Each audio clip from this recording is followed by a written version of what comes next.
Students, how are you all? I hope कि आप सब मस्त होंगे, घर पे पूरी तरह से स्वस्थ होंगे। एज यू ऑल नो कि हमने चैप्टर नंबर 5 को पढ़ रहे हैं और चैप्टर 5 में हम लोग पहुंचे हैं काइनेटिक मॉलिक्यूलर थियरी में। और काइनेटिक मॉलिक्यूलर थियरी के हमने प्रीवियस लेक्चर के अंदर 3 पॉइंट्स कंप्लीट किए थे बच्चों।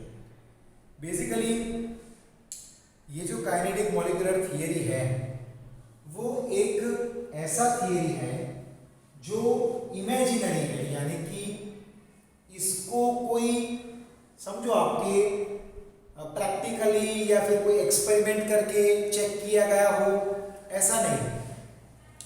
ये साइंटिस्ट की इमेजिनेशन है।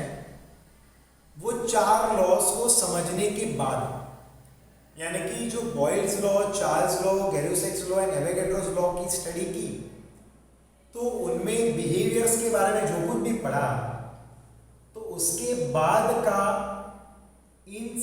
उसके बाद का जो स्टडी था वो साइंटिस्ट ने यहाँ पर काइनेटिक मॉलिक्यूलर थियरी के स्वरूप में, यानी कि इन इट्स फॉर्म उन्होंने रखा। बेसिकली हमारे पास उसके 7 पॉइंट्स हैं और हमने कल के लेक्चर में 3 पॉइंट्स को डिटेल में कंप्लीट किया था। We studied this 3 points, the starting 3 points. अब आज हम लोग और आगे के 4 पॉइंट्स पढ़ेंगे और आज हम इस थियरी को कंप्लीट कर देंगे, यानी कि हम इस थियरी को वाइंड अप कर देंगे बच्चों, ठीक है? हाँ, तो अब बच्चों वहाँ पर हम लोग ने जो लॉस पढ़े, बेसिकली ये सारे चीज़ें किनके लिए हम स्टडी कर रहे हैं, तो ये गैसियस स्टेट की ही स्टडी कर रहे हैं। यहाँ पर कहीं पर भी हम लिक्विड स्टेट के बारे में स्टडी नहीं कर रहे हैं और ना ही हम सॉलिड स्टेट के बारे में स्टडी कर रहे हैं। वैसे लिक्विड स्टेट के कुछ जो प्रॉपर्टीज़ है वो हम ऑलरेडी पढ़ने वाले हैं यही चैप्टर के लास्ट पार्ट में, यही चैप्टर के आखिरी पार्ट में हम उनके प्रॉपर्टीज़ पढ़ेंगे, लिक्विड स्टेट के प्रॉपर्टीज़। लेकिन वो भी उतने ज़्यादा आप समझो कि नहीं है कि भाई जितना डिटेल यहाँ पर हमें गैसियस स्टेट के बारे में दिया है उतना डिटेल हमारे पास लिक्विड स्टेट के बारे में नहीं है। हाँ, बट हमारे पास पूरा एक चैप्टर है सॉलिड स्टेट के ऊपर जो हम लोग 12th का चैप्टर नंबर 1 जो है वो पढ़ेंगे। ओके, चलिए तो फिर शुरू करते हैं। Let's start now.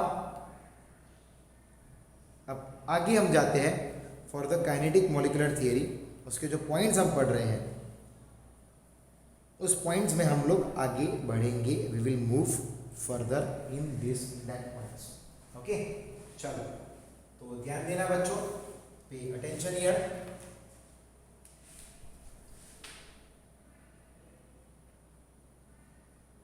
अब जैसे हमने 3 पॉइंट पढ़े, एक बार थोड़ा सा उन 3 पॉइंट्स का ब्रशअप कर लेते हैं ताकि आपको एकदम क्लैरिटी आ जाए।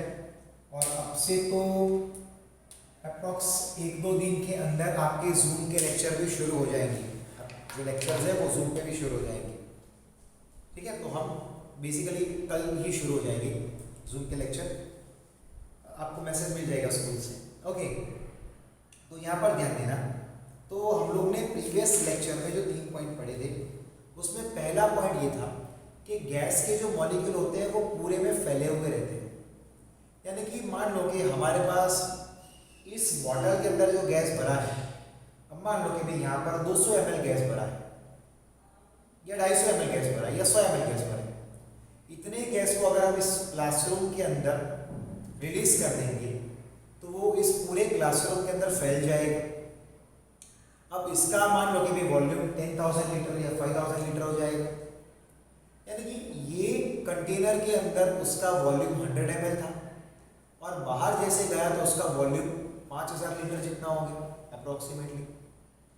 यानी कि इसका मतलब तो ये होता है कि भाई गैस का खुद का कोई भी फिक्स वॉल्यूम होता नहीं है।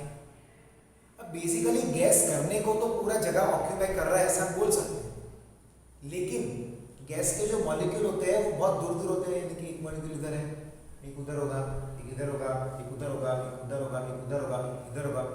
तो गैस के मॉलिक्यूल यहाँ वहाँ अलग अलग जगह पर होते हैं। अब यानी कि ये जो गैस के पार्टिकल है वो उतने भी ज़्यादा बड़े नहीं हैं कि वो हमें दिखेंगे या वो अच्छी खासी जगह को ऑक्यूपाई करेंगे। वो इतने छोटे होते हैं कि वो प्रॉपर जगह भी ऑक्यूपाई नहीं कर सकते। अगर हम उनके बीच में जो स्पेसिस है उन स्पेसिस को गिने तो उसके कंपैरिजन में गैस का वॉल्यूम तो नेग्लिजिबल है, यानी कि पॉइंट के बराबर ही है, it is like a point type. ठीक है, फिर नंबर 2 पॉइंट हमने पढ़ा कि देयर इज नेग्लिजिबल। अब ये इस कारण क्या है कि भाई ये गैस के बीच में इतनी स्पेस है, उसके पीछे रीज़न क्या है? उसके पीछे रीज़न ये है कि गैस के जो भी मॉलिक्यूल्स हैं बच्चों, उनके उनके जो भी मॉलिक्यूल्स हैं उनमें कोई प्रकार का फोर्स ऑफ अट्रैक्शन है ही नहीं, और अगर कोई भी फोर्स ऑफ अट्रैक्शन है तो वो तो साधारण सा है। ऐसा कोई स्ट्रॉन्ग फोर्स ऑफ अट्रैक्शन उन मॉलिक्यूल के बीच में है ही नहीं। There is no such kind of force of attraction, ऐसा कोई भी टाइप का फोर्स ऑफ अट्रैक्शन है ही नहीं बच्चों। That is not a kind any kind of force of attraction, इसलिए तो वो यहाँ से वहाँ घूमते रहते हैं, है ना।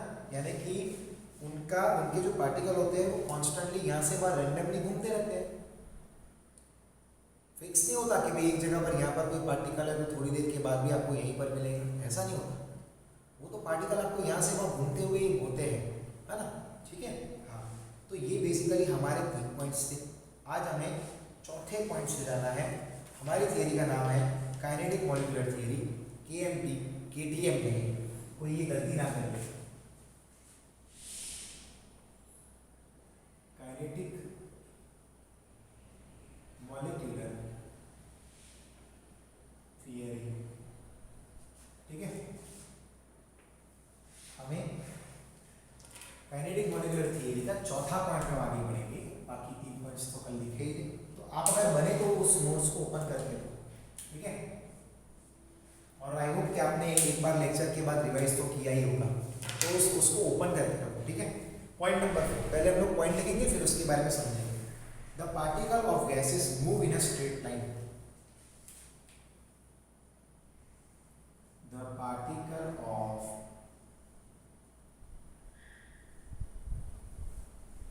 gas is move in a straight line. Move in a straight line constantly, and during the movement, constantly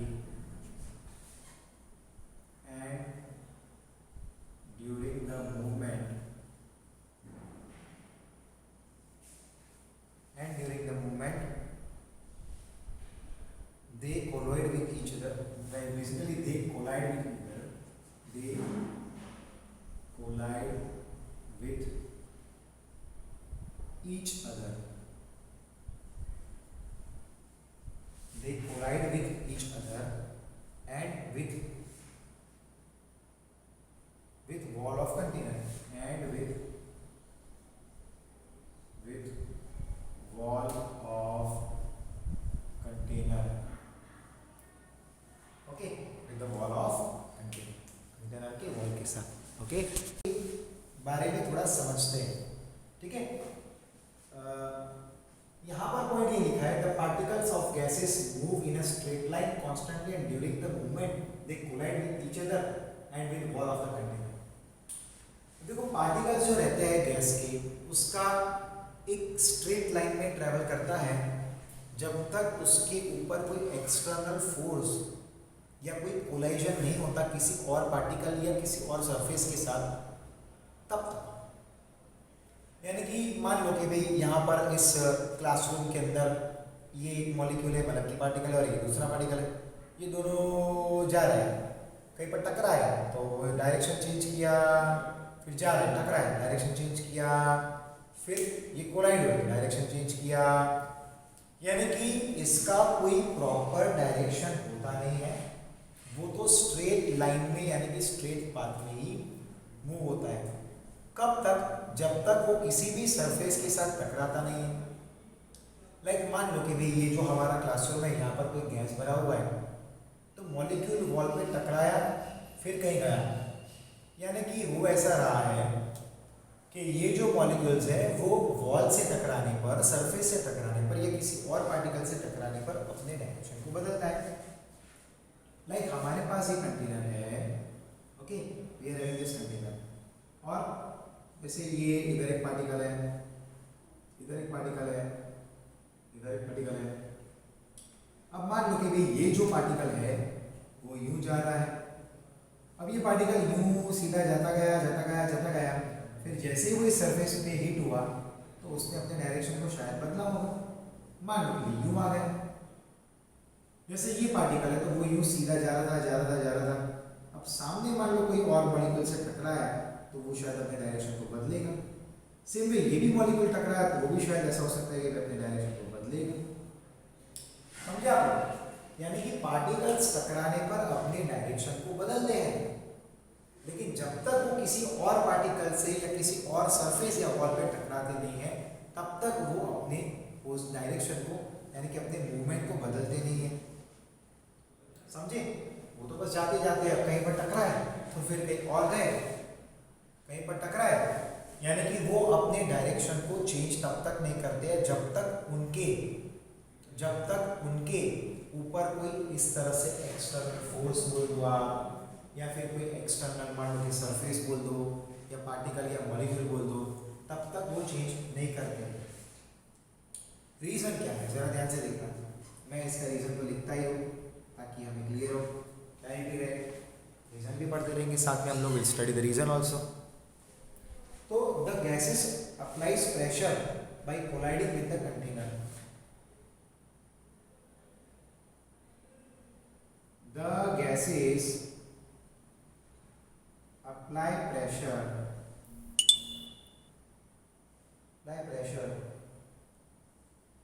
by colliding with the container.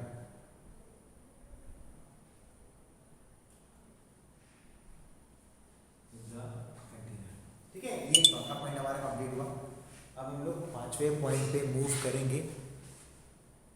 We will move forward with the fifth point। ज़रा ध्यान से देखना। Yes, हम लोग अब पांचवें point पे move करते हैं। ध्यान देते रहना, इंटरेस्टिंग टॉपिक्स तो है ही। हम लोग यहाँ पर जो टोटल 7 पॉइंट्स थे उनके जो लास्ट 4 पॉइंट जो बाकी वो आज इस वीडियो लेक्चर में कंप्लीट करेंगे। अब पांचवा पॉइंट हम लिख देते हैं, फिर हम लोग उसके एक्सप्लेनेशन में जाएंगे।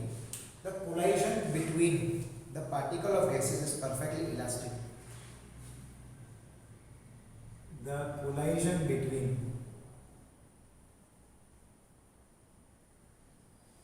the collision between the particles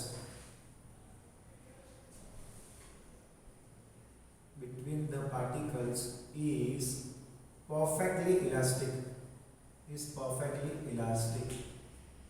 ठीक है, इसका मीनिंग क्या है समझाते हैं। That is the initial and the final energy of the system remain same. इसका मतलब है that is initial and the final energy is the same। ठीक है, initial and final energy is the same। क्या होगा? वो सेम हो जाएगा, that will remain same। initial and the final energy is the same। क्या रहेगा? वो सेम रहेगा। चलिए आगे जाते हैं। ओनली द इंडिविजुअल पार्टिकल में exchange their energies. Only the individual particles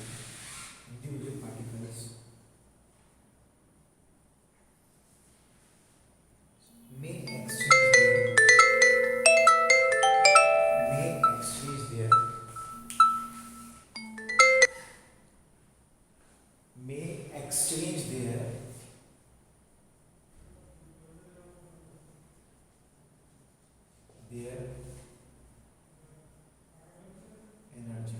exchange their energies, but their total energy remains same। But their total energy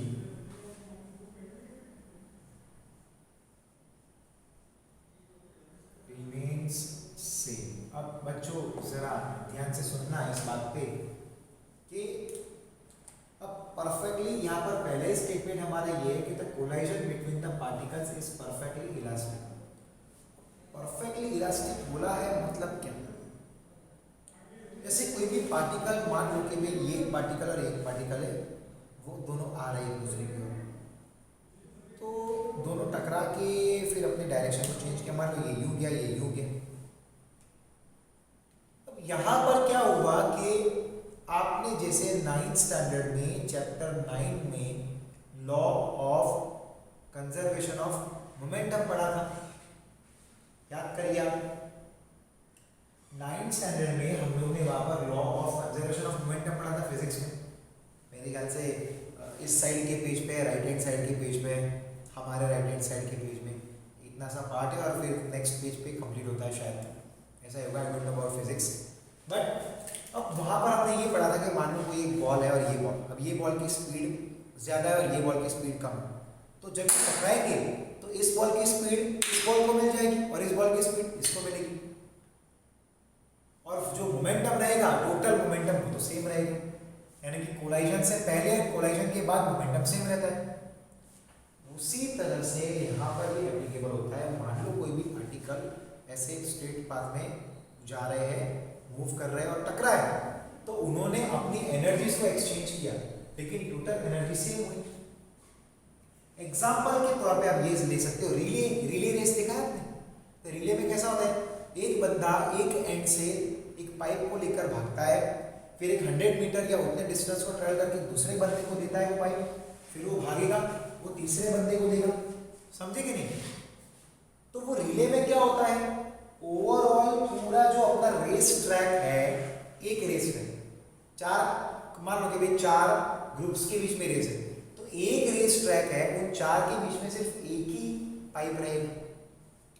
फिर दूसरा जो ट्रैक होगा जिसमें दूसरी टीम भाग रही होगी, उन 4 के पास एक ही होगा।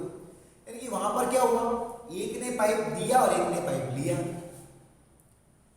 तो वहां पर कोई भी प्रकार से बाय एनी मींस पाइप बढ़े नहीं, पाइप तो उतने ही रहे। एक खाली हाथ था तो एक भरा हाथ बन गया, एक भरा था तो वो खाली बन गया। सेम चीज आप ये समझ सकते हो कि भाई एनर्जी का क्या होता है, तो ट्रांसमिशन होता है, एक दूसरे से एक्सचेंज करते हैं। यानी अगर इसकी एनर्जी 5 है, इसकी 10 है, तो टोटल कितनी हुई कोलाइजन से पहले 15। अब ये कोलाइड हो गए तो मान लो कि भाई एक की दूसरे की 10 हो गई, पहले की 5 हो गई, या एक की 8 हो गई, एक की 7 हो गई, यानी कि टोटल तो सेम ही रहा, यानी कि इट रिमेन्स सेम। रीजन यहाँ पर ये एक और हम ले सकते हैं कि जैसे मैं कुछ एग्जांपल यहाँ पर लिखूंगा तो आपको क्लैरिटी और आ जाएगी। एक मान लो कि हमारे पास ये जो कंटेनर है, अब उसमें हमारे पास ये पार्टिकल्स है, मैंने उसको अभी तो यूनिफॉर्मली थोड़ा अरेंज किया है, तो पार्टिकल ये यहाँ पर एक्सचेंज कर सकता है, ये यहाँ पर भी टकरा सकता है, यहाँ पर भी कर सकता है, ये यहाँ पर भी कर सकता है, यहाँ पर भी कर सकता है, यहाँ पर भी होगा, यानी कि ये तो आपस में चलता ही रह सकता है, it can go on and on. समझ रहे हो कि मेरे कहने का मतलब, ठीक है कि नहीं? आप समझ रहे हो? यानी कि यहाँ पर एक बात आप नोटिस करना कि इस थियरी का रीजन क्या है, तो it is if kinetic energy becomes zero, if kinetic energy becomes zero, then particles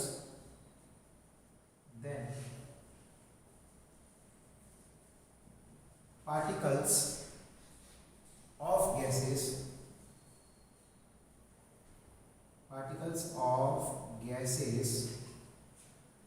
stops motion and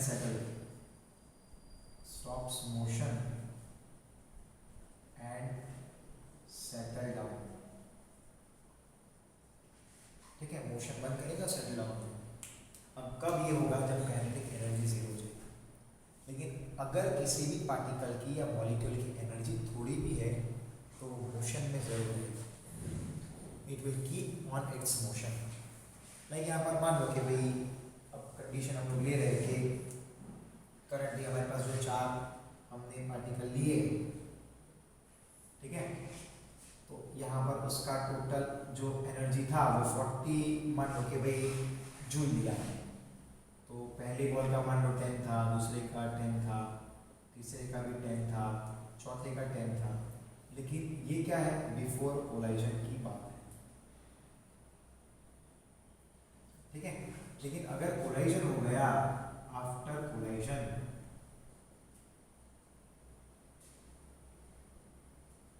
तो टोटल जो एनर्जी है वो 40 ही रहेगी। कैसे?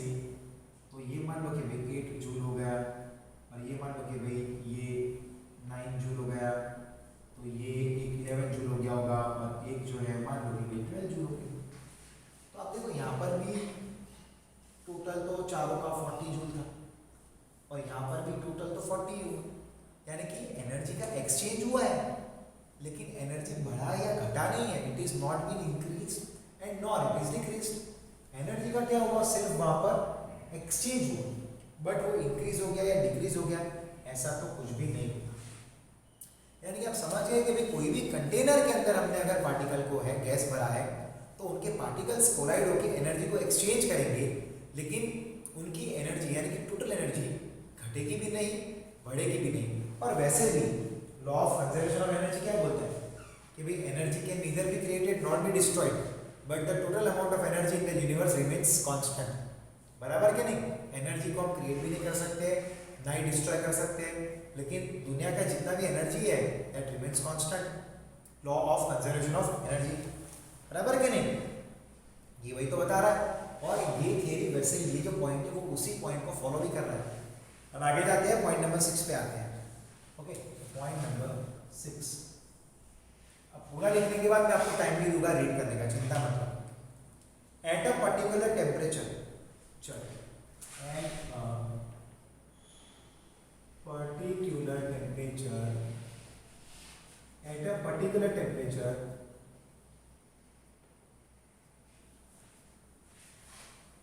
all the particles initially, all the particles initially, all the particles initially have same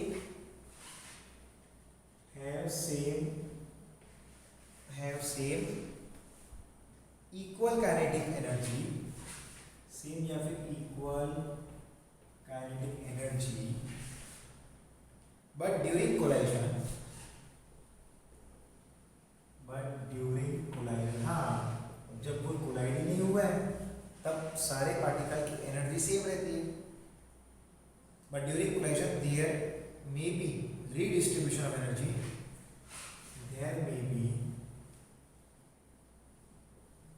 redistribution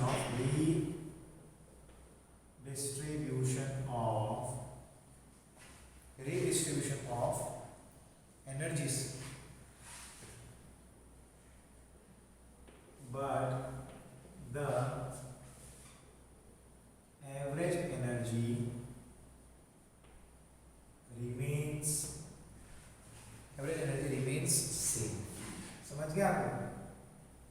यानी कि initially कोई भी एक पर्टिकुलर टेम्परेचर हमने लिया, और उस पर्टिकुलर टेम्परेचर के ऊपर जो पार्टिकल्स हैं इनिशियली उनकी काइनेटिक एनर्जी सेम रहेगी, लेकिन कोलाइजन के बाद वो एनर्जी रीडिस्ट्रीब्यूट हो जाएगी और एवरेज एनर्जी जो है वो सेम ही रहेगा। ये तो फिक्स बात है यहाँ पर। तो ये 6 पॉइंट था, छोटा सा पॉइंट है, इजी है। पॉइंट नंबर 7 पे जाते हैं, लास्ट पॉइंट इस थियरी का। A gas at different condition of temperature, gas at different condition of temperature, a gas at different condition of temperature have different velocity,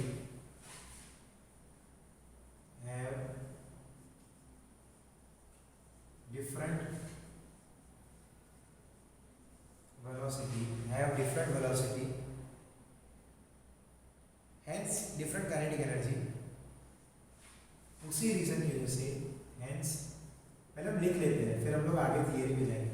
hence different kinetic energy, hence we refer average kinetic energy, या फिर and we refer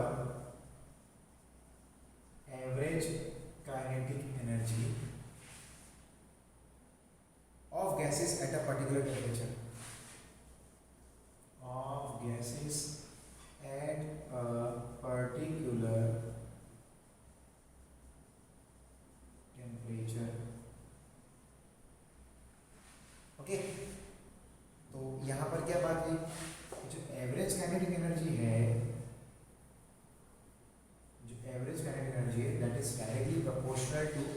absolute temperature, absolute temperature, ठीक है। Average kinetic energy जो है that is directly proportional to absolute temperature.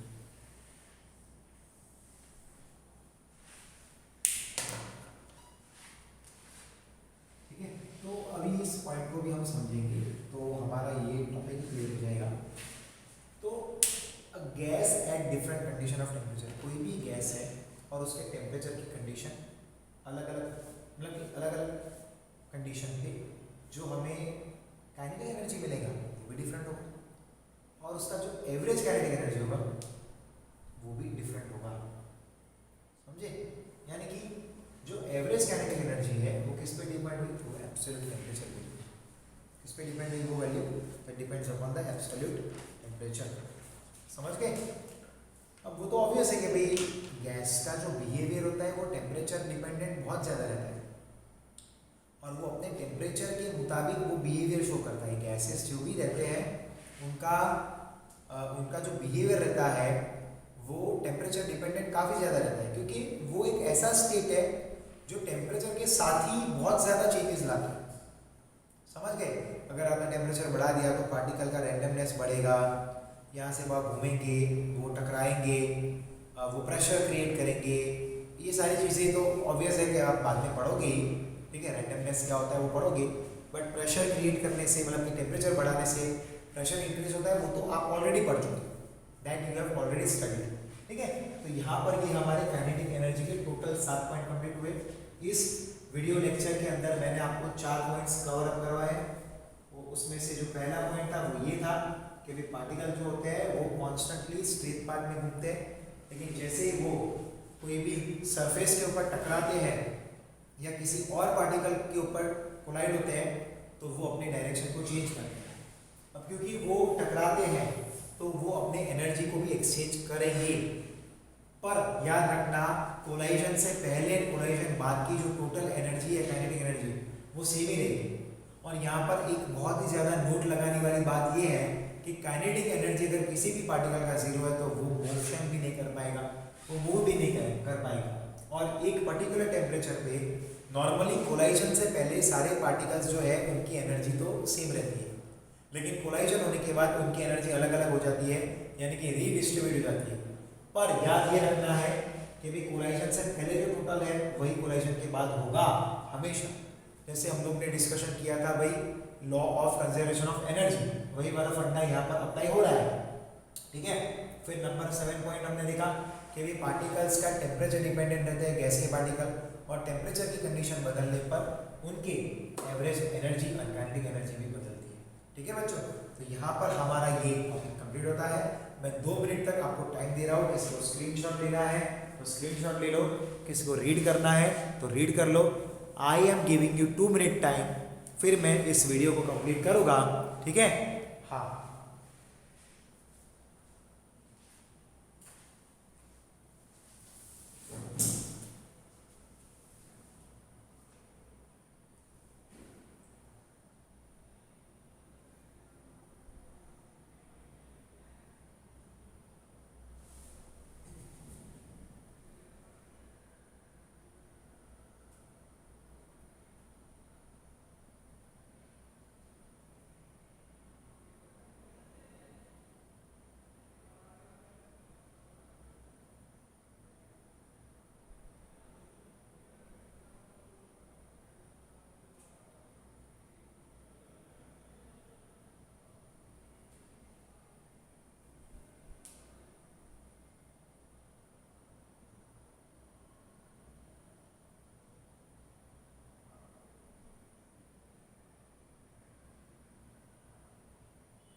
Okay my dear students, तो मैं यहाँ पर लेक्चर को कंप्लीट कर रहा हूँ। हम मिलते हैं नेक्स्ट लेक्चर में। शायद नेक्स्ट लेक्चर से अब हम जूम पे मिलेंगे, बट आपको इनकी डिटेल मिल जाएगी। ठीक है, मिलते हैं नेक्स्ट लेक्चर में। Till then my dear near students, good bye and take care.